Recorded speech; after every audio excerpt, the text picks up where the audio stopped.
Good evening and welcome to a special edition of Inside Government, a show produced here at CU Community College and broadcast on Spectrum, Verizon Fios, the Auburn Regional Media Access, better known as ARMA, as well as Win 89.1 for the fall 2022 semester. I'm your host, Guy Cosentino. Currently, CU County and Onondaga County are part of the 24th Congressional District, represented by John Cacco. With the 2020 census, New York ended up losing at least one House seat in the House of Representatives.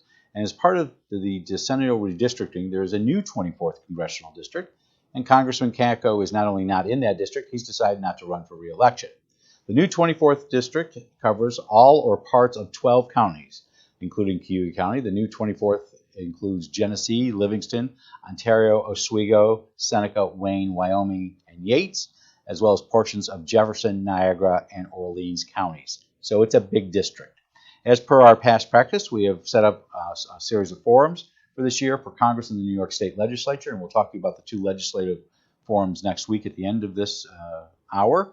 We did invite Congresswoman Claudia Tenney to join us for the forum for the redrawn 24th Congressional District, and she or her campaign decided not to respond to the invitation.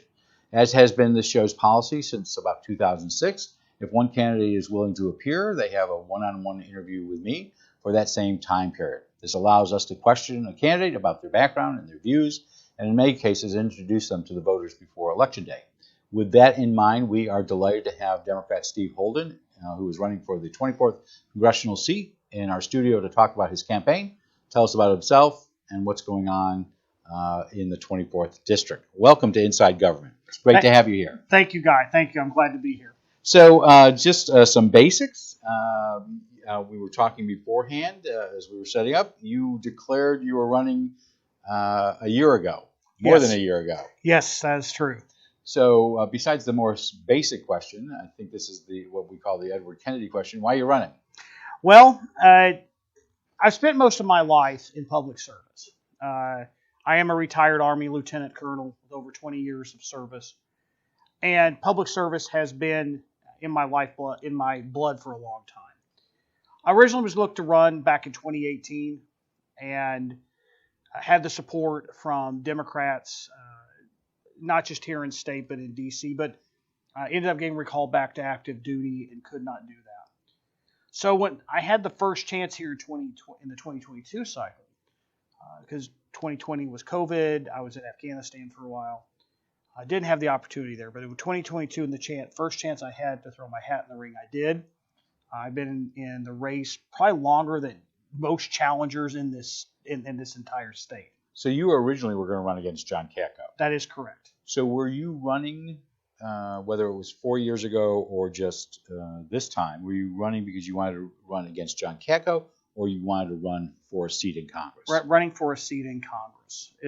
That's really what I wanted to do. I worked on political campaigns all the way going back to 1990 in the state of Oklahoma, back when that was a bluer state.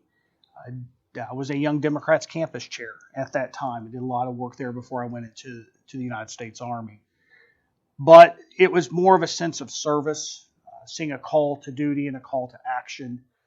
Because to me, and we'll hear during this next hour, something that's very important to me is I took an oath to defend the Constitution of the United States. And my belief is that our democracy is in peril. And like other veterans who are running across the state this year, all the way from the southern tier down to Long Island, we all feel a call to duty to do this in order to protect our constitutional values. Are you surprised that you ended up running in a district with Claudia Tenney? We knew redistricting was going to happen. There were several different scenarios where we thought we could be going up against Congresswoman Tenney. Anything from, if they redistricted and put her against Congressman Cacco, all the way. Because that was originally one of the thoughts, was to put the two of them and they'd fight each other in a primary to start with. Correct. And then she went down to the 23rd. I was then put into the new 24th, which has parts of the old 24th in it, like you said, Cayuga, but also with Wayne and Oswego. But we thought there could be a chance to do that. And in between John Cacco and Claudia Tenney, you were running against a different Republican congressional candidate. Yes, and between that, it was Chris Jacobs. And so I'm now running against my third different Republican incumbent. And all three of those individuals are ideologically different. And so it's been a challenge besides the fact we've been in the race for so long. Besides, we're on our fifth different set of congressional lines. Running against a third different Republican, we've had to change strategies a number of times. So some basic questions about you. Mm-hmm. Where do you live? I live in Camillus right now. It's just a little bit outside the district, but with redistricting, it kind of happened. One of the things I was thinking about on the way over, so in 24, you have me as the Democratic nominee running out here who lives a couple miles outside. And then 22, you have a guy living here in Cayuga County that's running over in Onondaga County. But you have cases like this across the state. So does that mean that if you're elected, you will move into the district? In fact, my wife and I are debating where we're going to go, looking at places like Auburn or Oswego, a number of different places like that. So you mentioned Oklahoma. We'll get to that in a second. But how long have you lived in central New York? Well, I got here in 2006, and when I went to Syracuse University, I'll talk about that in a minute. And so I'd been on active duty a lot. We tried to get back here to central New York numerous times. But you have family that goes way back here.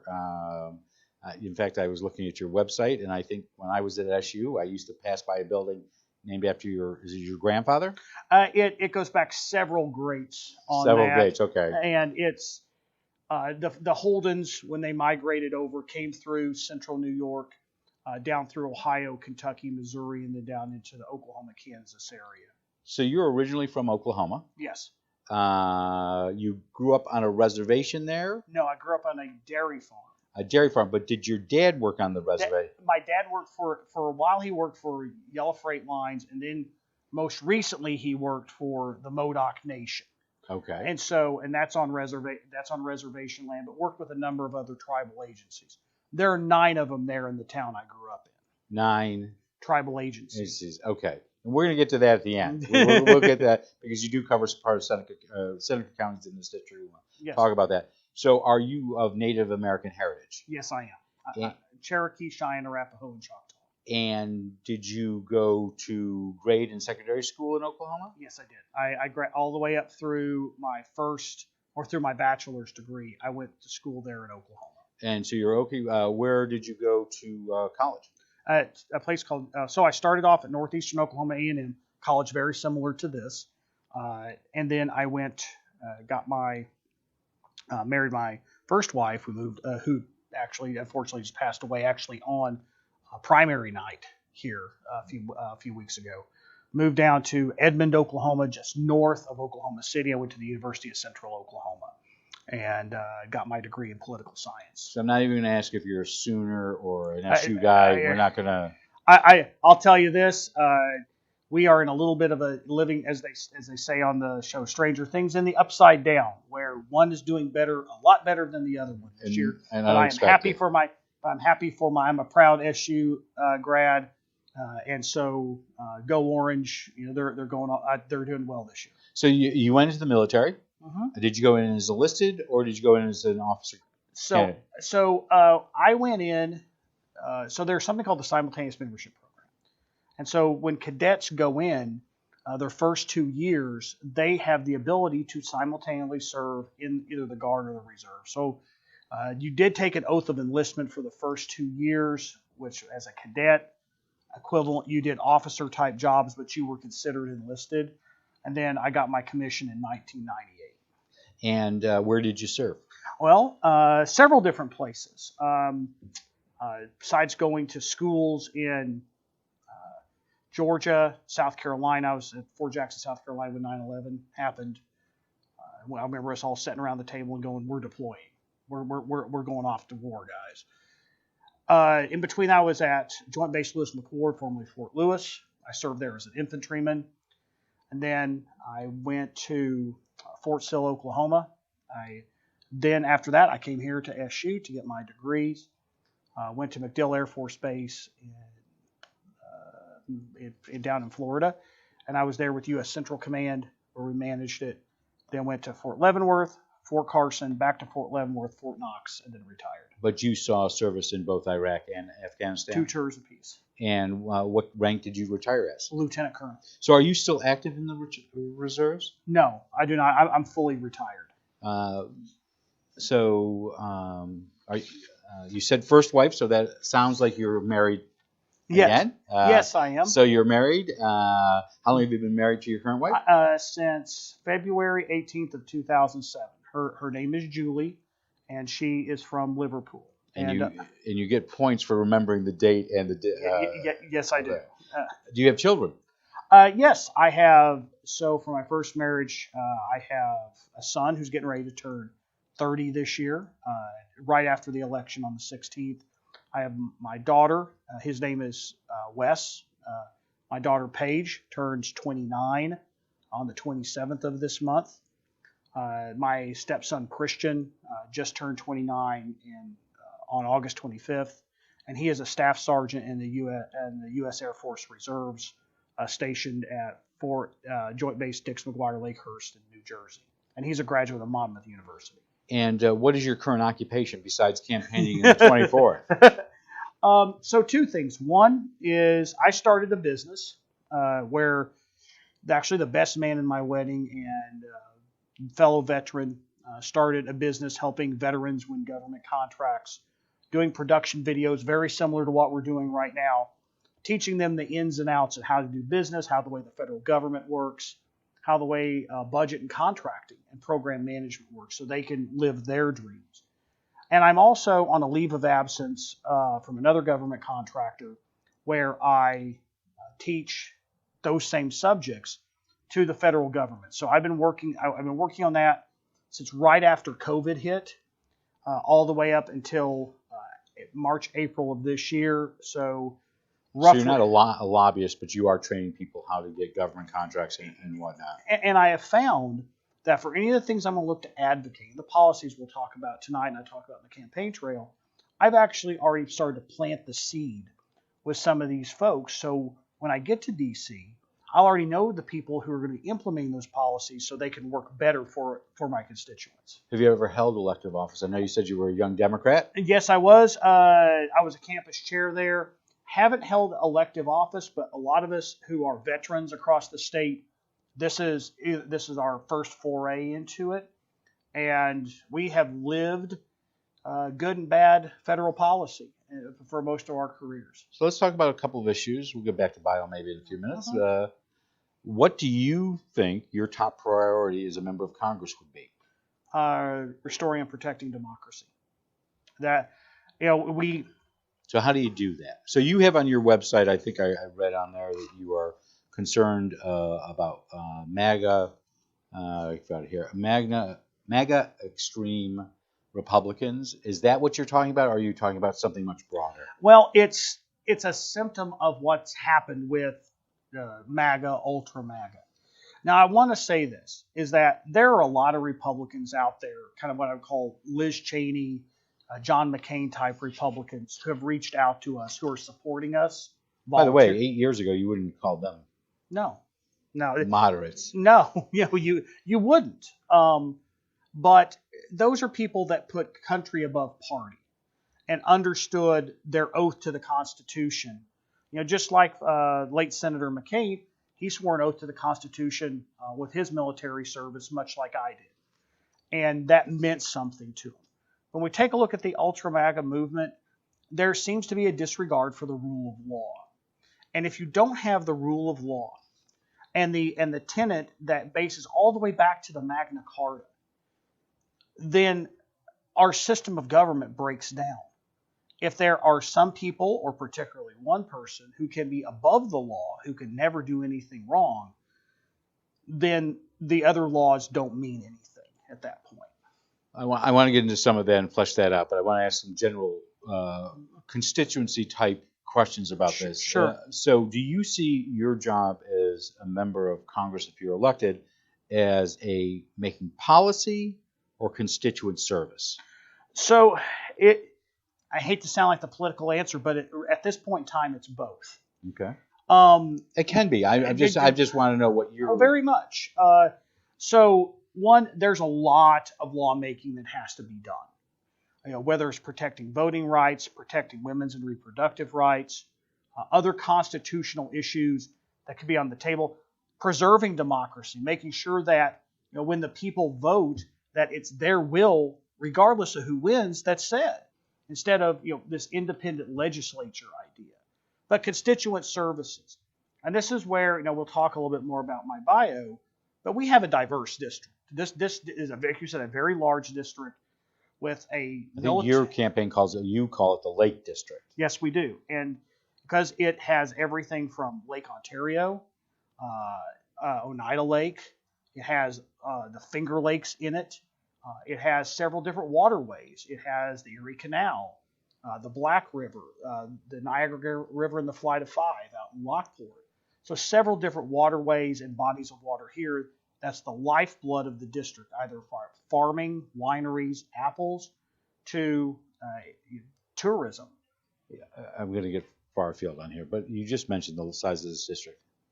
How do you campaign in a district that has 12, all or part of 12? I know Sam Stratton decades ago had what was called the Thruway District, and I always thought that was a large district. This most likely is one of the larger districts in the state.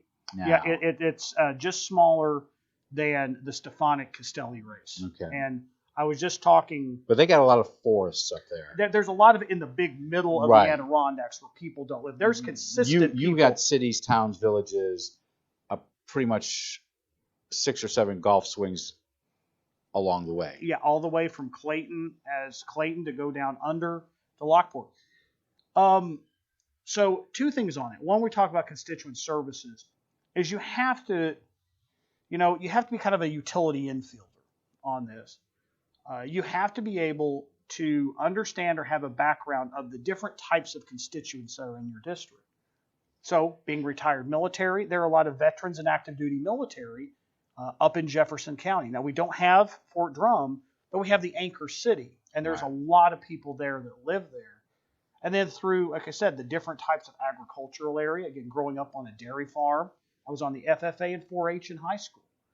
And then we'll talk. For those city folks, that's Future Farmers of America. And yes, the Future Farmers of America, which is another thing that I would like to work through the Education Department and Department of Agriculture to get more of those programs out. So is there any specific legislation you would like to see passed?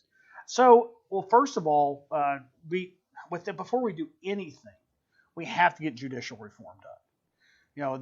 The Supreme Court does not have a code of ethics. We have questionable behavior, to say the least, from setting Supreme Court justices. So would you expand? So there's been, since the decision that impacted Roe, and we'll get to that in a little bit, would you change the size of the court? Yes, I'd go, and the intent of the federal law that was enacted to do it. What a lot of people may not know is the current size of the Supreme Court goes back to prior legislation that held it at 9, but we had 9 circuits. Then the intent was that you had one Supreme Court justice that kind of oversees one particular circuit. I believe Donald Trump is trying to approach one of those justices now. I'll talk about that a little bit here in a minute. That gets back to why we need a code of ethics. But if we had it at 13, and it's not court packing, this is actually keeping with federal law and the growth of our country. We're now 330 million people. Would you say the same thing about the size of Congress? So it's been 450, and there's been stories in the Public Interest and other magazines that have said, because you're going to represent how many people in this 770,000. That's a lot of people. Is it time for Congress? And I know if you go to the Diet in Japan, you go to other places, they have much larger bodies. And we should say they also have more of a parliamentary system.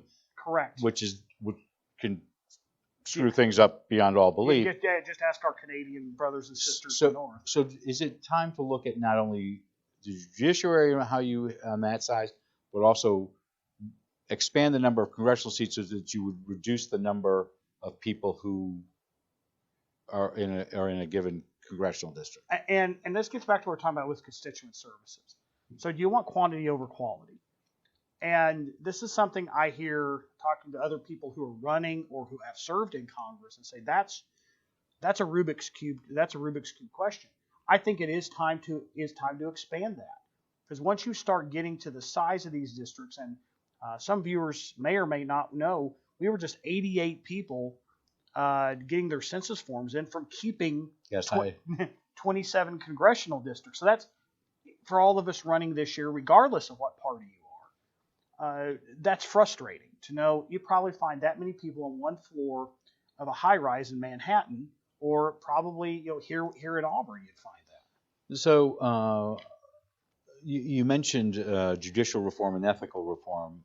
Would you also put term limits on members of the Supreme Court? So it's a 1-2 punch. I've spoken with a number of people who have said, which would you do, either or? I would do both, for 2 reasons. The size of the court, I believe, has to do with the size of the country, much like we just spoke about the size of Congress.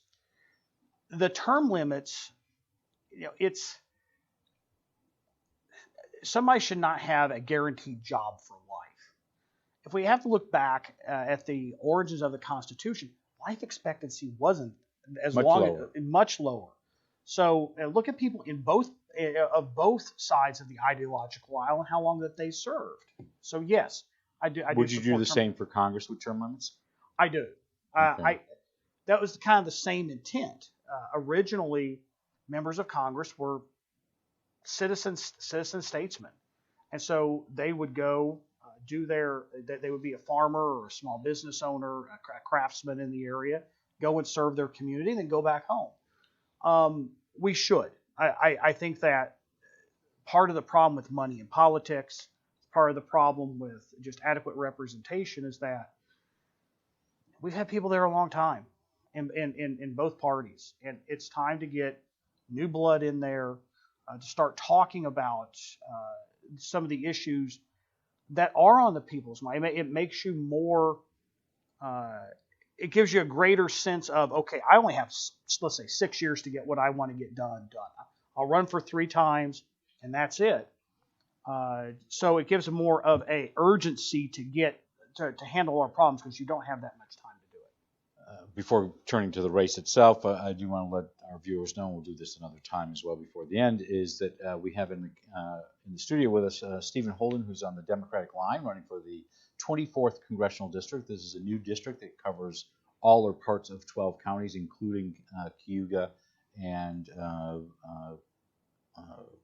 Oswego County, which are served by this college, as well as Seneca and a number of others. We did invite his opponent, Congresswoman Claudia Tenney. Either she or her campaign decided not to respond to the invitation, and is past policy that we've been using for the last decade and a half or more. If one candidate agrees to participate, we give them that timeline. So in a one-on-one interview, rather than having Jeremy Boyer here, we'll be here next week for the legislative races. How much have you raised in this campaign so far? Probably so. Not a lot. I'll tell you about probably only about what'll end up probably be somewhere between 250 to 3. But the reason, because it comes back to what we're saying, I take no corporate PAC money. So I was going to say, where does it? So of the two, let's just use a round number, 250. Of the 250, where does that come as a percentage? All but maybe a small percent comes from PACs. It all comes from people living here in the district. Only a small percentage. I want to make sure. For like unions who might get involved, other members of Congress who would give to help out. We got a contribution from Congresswoman Grace Ming from down in the city just a few days ago. Do you know how much your opponents raised? Probably about 10 times that. And so how do you overcome that financial advantage in a district that's 12 counties? Well, we're strategic. Nearly all of my campaign staff is volunteer. And these are people with years of corporate and political background. For example, the gentleman who is running our social media is doing this on a volunteer basis, and he was the social media director for Senator Gillibrand.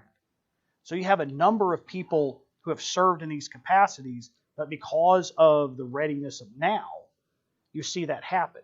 And if those people had salaries that were actually out, we would probably be over the $1 million mark with what these people would normally be worth. So as you know, if you go a couple of miles that way from this studio, I believe the Democratic Congressional Committee is heavily involved in that seat. Yes, and in fact, I just spoke with my good friend Fran earlier today. So is the Democratic Congressional Committee involved in your race? No, and this allows us to have some independence. How do you? So are you able to make media buys? And when I say media buys, you have a district that is covered by a lot of different television stations. So are you buying media? So we have a little bit different of a strategy. I was up at an event about a week ago. And for folks, if you're running for office, the days just kind of end up running into each other on this. We were talking with Congressman Joe Morelli out of Rochester. And we were talking about that exact issue. He goes, hey, I just have the Rochester market. It's pretty easy for me. You have 5 media markets. The three more major cities, Syracuse, Rochester, Buffalo. But you have the Finger Lakes region and you have parts of the North Country. How do you do it? Well, part of our strategy is a 21st century strategy, which there's a lot of digital targeting. So we have ads coming out there targeted, let's say, to veterans or targeted to right here in the central part of the district or toward women or younger voters. So we have some more what I would call targeted digital ads. But we also are to close out this campaign, we are going to be going to a lot of radio stations, almost like a 1970s, 80s type strategy. Because when you do large ad buys in some of these other markets, if I was to do that in Syracuse, the majority of people watching Syracuse media live in the 22nd, not the 24th. Right. And so you're wasting a lot of money doing things like that. And my opponent did that in the primary, and there's a chance she's going to do this in the general. We'll let them spend that money that way. We're going to be more targeted and strategic. So you mentioned your opponent. Do you have any debates scheduled with her? We do have one on the 26th up in Watertown. So have you asked her to do others? Has she asked you to do more? Where are you in that process? So this is something rather ironic, and it's kind of interesting when an incumbent wants to do a bunch of debates. So her not coming here is kind of a shock. Is that both campaigns want to do more debates, but we've been told by some markets that they don't want to do debates, that they don't want to have it. But you could find it in 12 counties. You could find people. Well, I'm not talking about just televised debates. You have leagues of women's voters. You have young professionals group getting forms. The question is, while you might be participating, is she participating with it?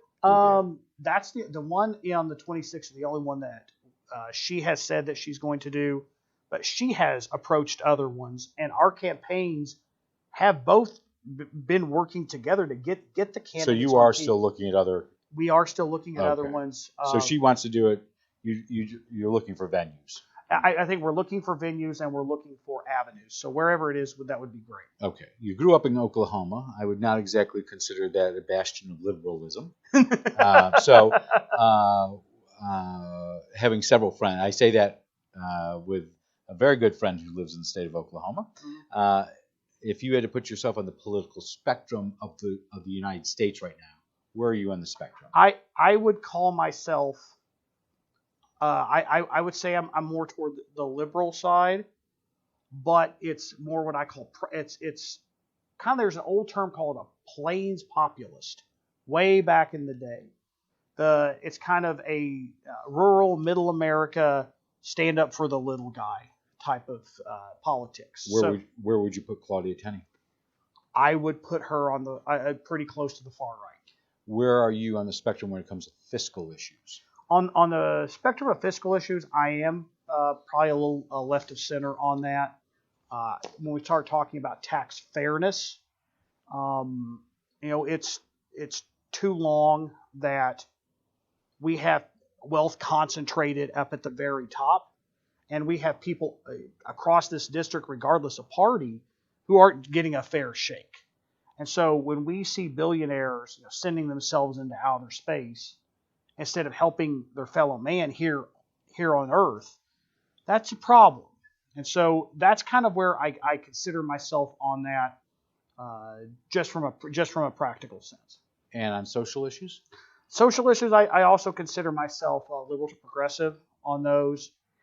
Of course, we're going to be talking about the Dobbs decision, especially in this district. This district has a history of social progressivism, whether that's right here in Cayuga County, and go over to Harriet Tubman's home, go right next door. We have Seneca Falls, the birthplace of the women's suffrage movement.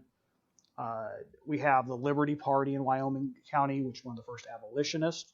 We have Safe Haven up in Oswego County, where Holocaust survivors came.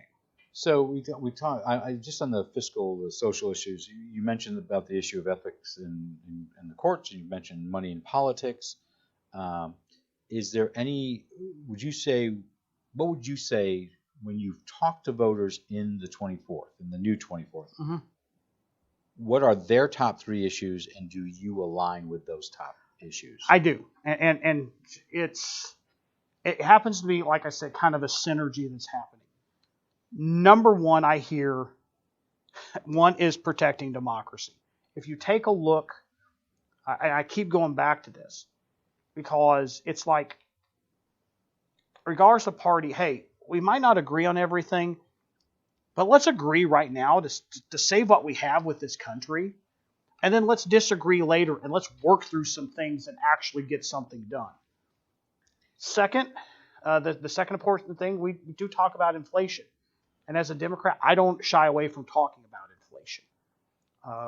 What we have a problem in this country is with venture capital firms, used to be people, vernacular trusts, who are raising prices on things.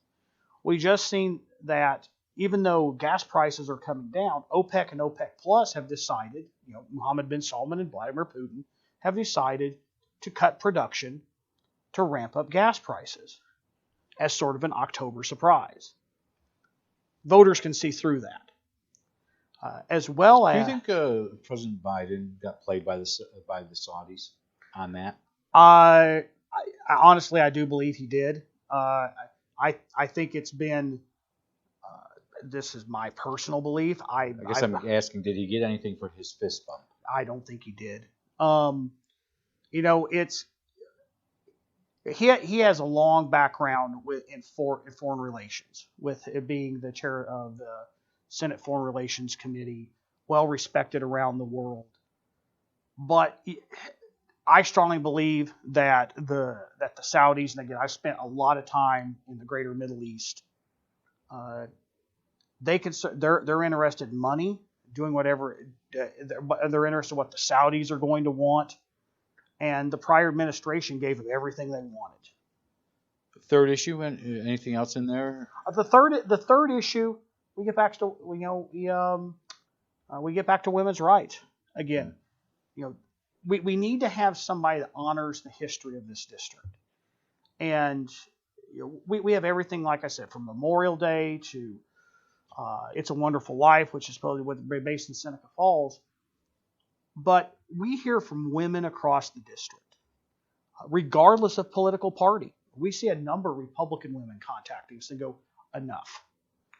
This is the first time that the Supreme Court has stripped rights away, and more are coming. So they're going to put the fact that, hey, you're right, your reproductive rights is going to be an important issue here. So as we saw in Kansas, where I think most people thought that very familiar with the politics of Kansas. Yes. Well, Leavenworth, I think that's in Kansas. Yes, it is. Their voters surprised the pundits and the pollsters by rejecting a ban just after Dobbs, correct? That is absolutely correct. And that whole election. So do you think there's an underlying that we don't know yet? I mean, obviously, this would be something that you might think is helpful to you. Is that there is an underlying view that women are not responding to pollsters, but they're going to show up on Election Day and vote for those who are for rights versus those who might agree with the Dobbs decision or saying that it should go back to states. And we have 3 examples of that. First, my good friend now, Congressman Pat Ryan, Similar type situation. He is predicted to lose by 20 points, won by 2. Veterans such as myself, we can debate which one of us veterans had the better beard, but similar type situation. We look what happened in Alaska. Also, and not just that, there was an indigenous candidate versus an ultra MAGA candidate. Very similar here. Won there. We take a look at Kansas, which voted for President Trump by 15 points, but then also supported abortion rights by only 15. So there's a 30-point flip in an election that was designed to favor the anti-abortion movement, and it ended up backfiring on them. So I want to ask you a couple of other national questions before we get into specific issues. President Biden is now completing, I think, if I'm doing my math right, roughly 21st month in office. How do you think he's doing? Well, it's sort of we have to wait and see. But so far, a lot of the things he's doing are helping this area. And I particularly look at something like the CHIPS Act. So we look at what Micron's doing in the next county over in Clay. But that's going to have an impact here because this is going to bring jobs to this area and good paying jobs. Out in the other part of on the far western part of the district, at Genesee County in the city of Alabama, New York, there's going to be another facility that's out there. So it is bringing good paying jobs, as well as we take a look at things like the Infrastructure Investment Act, where we have rural broadband. This is a rural district. You cannot operate in a 21st century economy, regardless if you have a farm, a small business, if you're an educator, unless you have good broadband. All right, so we'll come back to Joe Biden in a second. Let's take them piece by piece because you just mentioned 3 interesting things. So on the issue of Micron, there is a Republican candidate running in a different district who has, I believe their phrase was, this was corporate welfare. I find it humorous. Why is it humorous? Because we take a look at the corporate welfare in other agencies. The difference is this is investment. What corporate welfare is what's going on in things like Big Ag, where you have monopolization and consolidation, and then money, subsidies and tax breaks going to those into the small businesses. This is the government acting as a venture capitalist. That is corporate welfare. So what role should government play, if anything, in, you mentioned a rural, thinking again, second most rural district in the state right now is what the 24th will look like. And I know that some people are still using dial-up, unfortunately. Yes, they are. So what role should Washington be playing to get affordable high-speed internet? Or is that a private sector? The problem is it's much like I take a look at broadband as the 2022 version of when we had the interstate highway program back in the 1950s under President Eisenhower. That had to be a massive federal government program because of the scale that we're talking about. Same thing goes here. Because of the scale of it, it has to be a nationwide program. Now, they can work with businesses, but whoever is, I'm putting my kind of government finance and contract hat on here, we need, though, to develop, we need to take a look at the way that we send the money to the states, in that we don't want it to go into states and then there's a monopoly somewhere and consumers end up with jacked up prices. So this needs to be earmarked to go to states who have some sort of utilities commission or corporation commission to where they can regulate it like a utility. If not, it's going to be way too expensive, or we require for there to be competition. And are there any other items that you think from the nation's capital should be a priority when it comes to infrastructure? Well, we got to get to roads and bridges, as well as our nation's grid and power supply.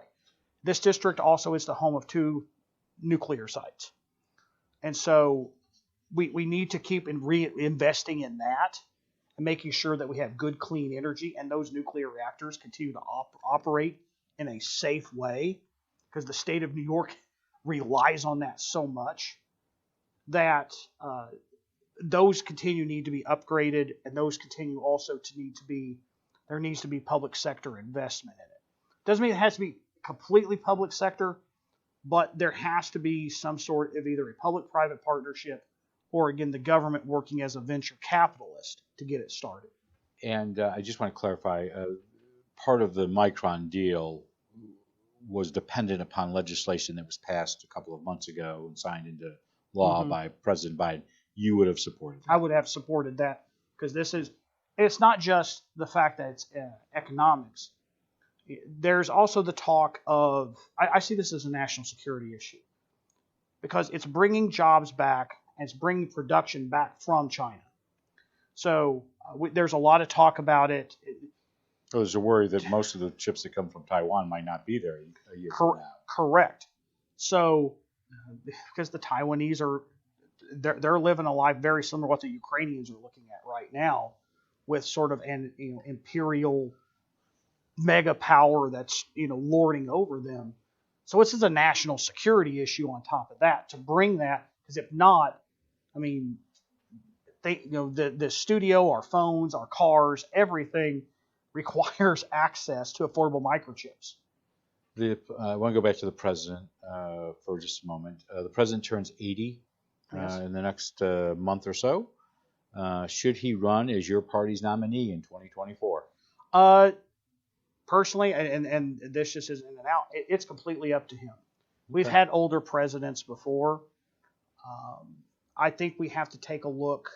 Well, I don't know if we've had an older somebody elected. Yes. So if he does decide to, would you vote for him for a second term? This is a similar question that came up on a radio station a couple weeks ago. I have to see kind of where things are. If he's not, if for example he does have health problems and does step aside, is somebody else going to come to the forefront? Is Vice President Harris going to? I have to keep my mind open to see what's going on, and it's not out. It's just in politics, as you know, a lot can happen in 2 years. So we just kind of have to have a wait and see moment on it. Before going on to the next subject, I want to let viewers know we are here with Steven Holden, who is running for the new 24th Congressional District, which covers 12 counties in upstate New York. He is running against Claudia Tenney, who represents a district currently east of here. We invited both for a forum to take place today here. You responded. She nor her campaign did, and so that's why you are here for an hour to do an interview, and we're about 2/3 of the way through. Okay. Let's talk about the elephant in the room. Do you think there was fraud in the 2020 election? No. And President Trump's own election security, in Homeland Security, the civilian information security agency came back and even said this is the most secure election in the history of America. From what you have read about the raid on Mar-a-Lago, do you think Donald Trump should be charged for any crimes? Yes. And I can tell you, as someone who still holds an active security clearance, when I saw that and I saw the types of documents that were there,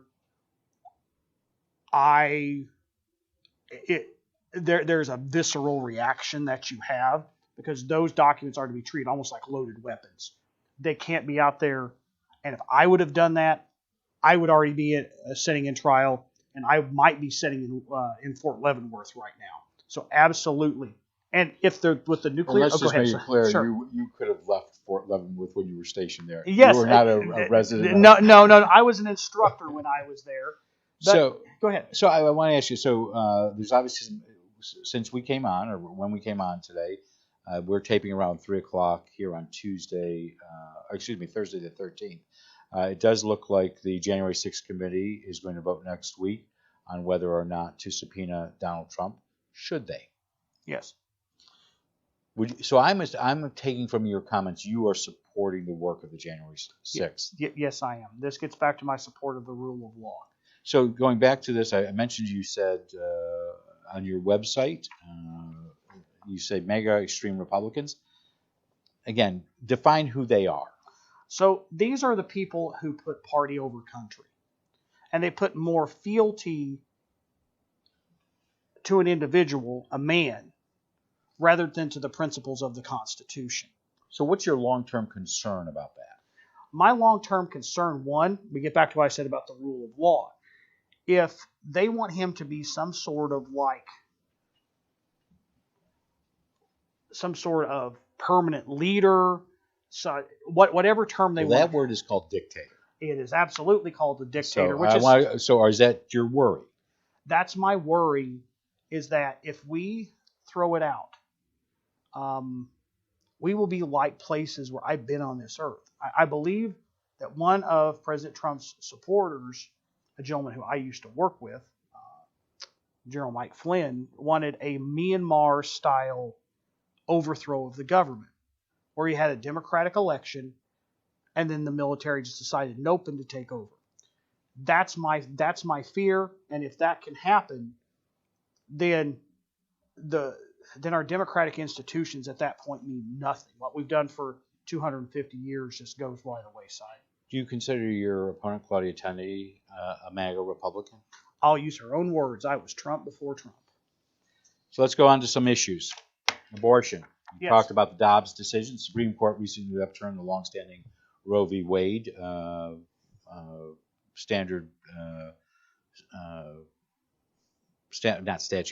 longstanding policy. Should abortions be legal? Yes. Would you place any restrictions, such as not allowing them in the third trimester?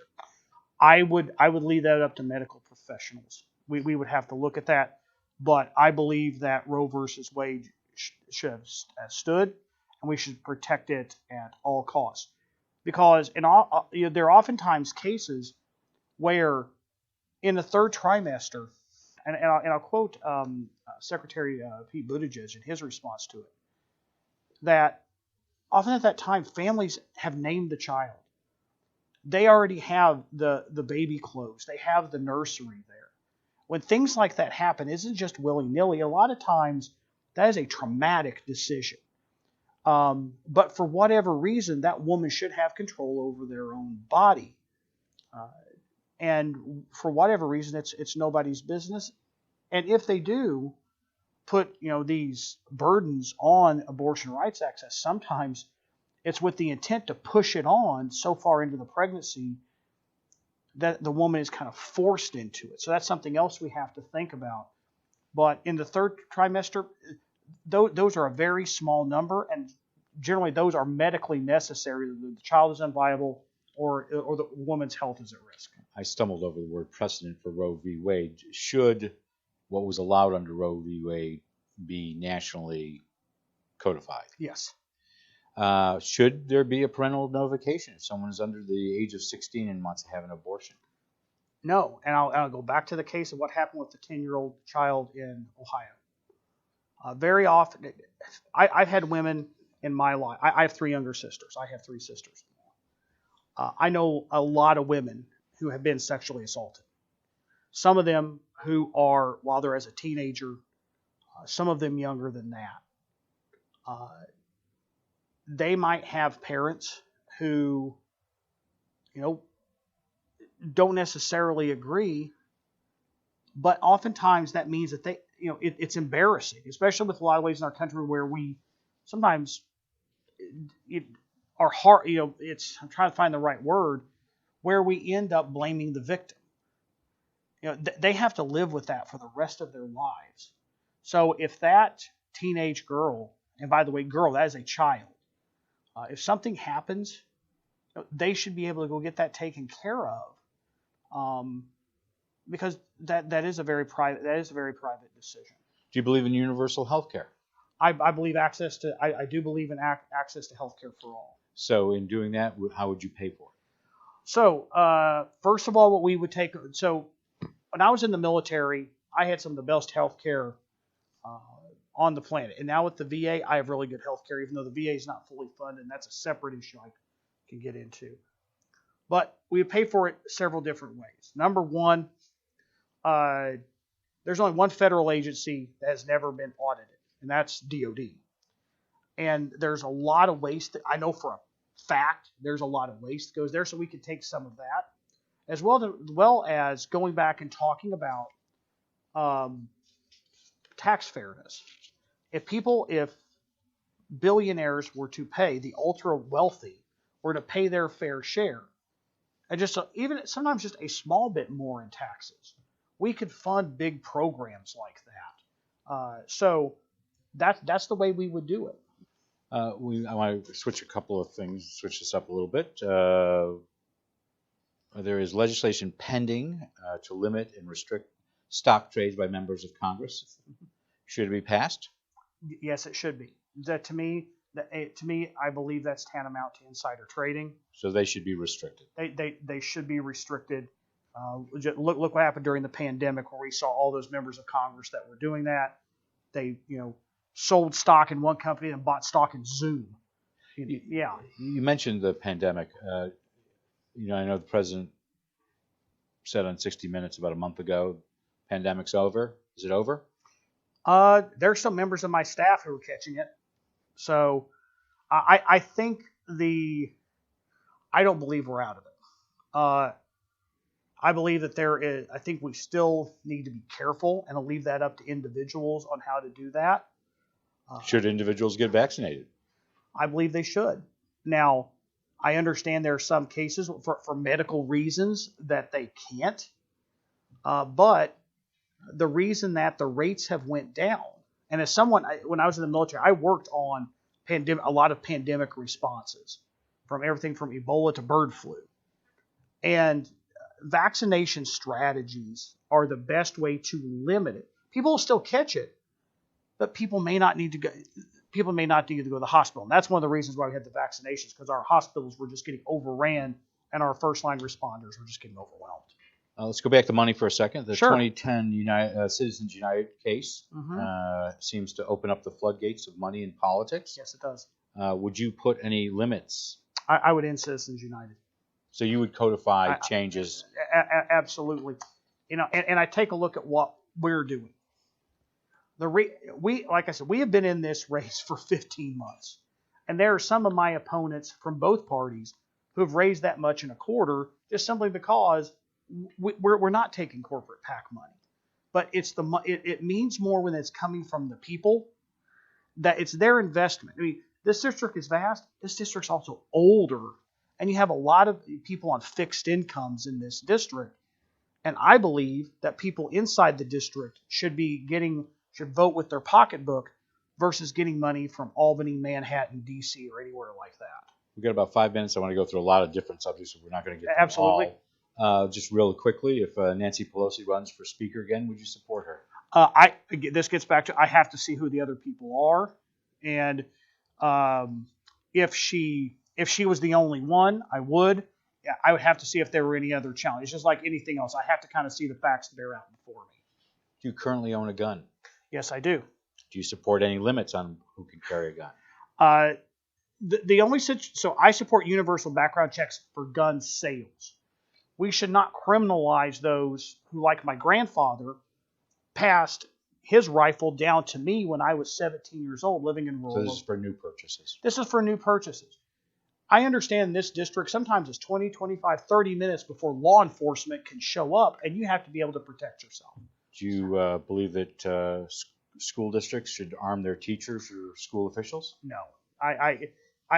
Anytime you get more firearms in the situation, it's a problem. More firepower is not the solution? More firepower is not the solution. Look what happened in Uvalde. You had an entire police department because they're in there with an AR-15, which is, so people do know, is different than what we carry on the battlefield just because of the semi-automatic to burst selector switch.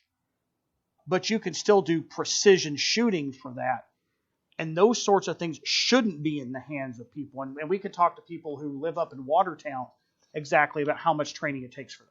Should the United States do anything different than what it is currently doing when it comes to the invasion of Ukraine by Russia? First of all, we should not be. I would not support sending U.S. troops there. I think that you will end up getting into a worse situation. What happens if? So there's obviously this talk of a threat of nuclear weapons. And first of all, do you think that is a serious threat? I think there is some. I don't think that he will use it. If he did, what should be NATO's and the United States response? I'm not a big fan of nuclear weapons. I'm just not. If nuclear weapons were used, most likely it wouldn't be used against Ukraine. It'd probably be used against Western Europe. If that does happen, we may be stuck in a situation where we have to respond. Should Ukraine be admitted to NATO? I do believe they should be. And I've actually worked on NATO operations, several different NATO operations during my time in service. Short-term, long-term, who's the bigger threat, Russia or China? Short-term, Russia, long-term, China. I want to ask you about one last question, then we'll finish up as we go. Only because you have Seneca County in your district. Mm-hmm. You said you're a Native American. If you're elected, will you play a role in the ongoing issues related to the Cayuga and Senecas? I will tell you that is an issue, just not here. Right. That is an issue so where I grew up in Old Town, spelled like Miami, Florida, but it's pronounced Miami. The Seneca, the one piece of the Haudenosaunee Confederacy that left here was the Seneca Cayuga Nation. And they moved back to where I'm from in Oklahoma. That's one of the 9 tribal agencies there. I am probably going to get involved with this. So you wouldn't excuse yourself? I wouldn't. I would listen to both the traditionalist side with Chief George and it's kind of sort of the more modern side with Clint Halftown. Have you met with either of them? I have not. Okay. We have put feelers out to both of them. I'll just tell you, because of the Supreme Court decision attacking tribal sovereignty, a lot of them are just skittish of talking to anybody right now. But I know I know a beating of Native American ancestry. This is an issue both important here and to people I know back in Oklahoma. I'm probably going to be asked to get involved with Secretary Holland. So one of the issues is that the target of a lot of criticism here is the Bureau of Indian Affairs, yes, the BIA. Would you do anything to reform them? I'll be honest, I'm not a big fan of the BIA. To me, that kind of smacks of federal government involvement in tribal sovereignty, because I believe that tribal agencies should be able to police themselves and to police their own people the way that treaties such as contained within the two-world wampum are supposed to be. But the federal government coming in and determining who the leadership is, I just don't think is a good policy. I think it should be left to more traditional. So if that kind of shows maybe a way that I slant on that, I'm going to listen to both. I'm going to listen to Chief George's side. I'm going to listen to Clint Halftown's side. And because I am very familiar with tribal governance, we'll go from there. I want to thank you for your time over the last hour. We've had in the studio Steven Holden, who's on the Democratic line running for the new 24th Congressional District, which covers 12 counties. As we have said during the show several times, we invited both Mr. Holden and Congresswoman Tenney to appear for a forum, as is past practice. When one candidate either doesn't respond or doesn't get back to us, which is the case with Congresswoman Tenney, we do give a period of time to their opponent to come in here for a one-on-one interview. It was very nice to meet you. Thank you. Be well on the campaign trail. What, about 28 days to go? Just a little bit under 4 weeks. It's a lot of hard work. We drive end to end of the district probably 4 times a week. And I just want to give this time to thank all of the hundreds of people who are working out there in all of these 12 different counties. As a special thank you. They've been in it for the long haul, seen many different iterations of where we're going to be running and different opponents. And so I just want to say as a thank you to all of those people who have been supporting us from day one. And we want to thank you for giving your time and going out on the campaign trail, but also coming here to share your views with our viewers. Yeah, always a pleasure. Next week, we'll continue our annual series of election forums. We have forums planned for the new 48th Senate District. That has Senator Rachel May facing off Onondaga County Legislator Julie Abbott, who have both accepted our invitation. And just before we came on, we were told by Justin Coretti, who's on the conservative line, that work commitments do not allow him to participate next week. Then we will have the final forum that we will have is for the new 126th Assembly District, and that has Assemblyman John Lamondes, who has been here in the studio before, as well as his Democratic opponent, Bruce McBain. They have both accepted, as is past practice, as I've been talking about. Jeremy Boyer is the person who will ask the question, the executive editor of The Citizen. I'll be here to moderate, and we'll go from there. We'd like to let you know that you can send us your ideas for questions or thoughts for future guests on Inside Government and be on the front page, because we'll return starting the week of the 25th on that. You can send them to cozguytho@aol.com. I'm Guy Cosentino for Community College. I want to thank you for watching. Be safe, mask up, get vaccinated, and we'll see you back in the studio on Tuesday.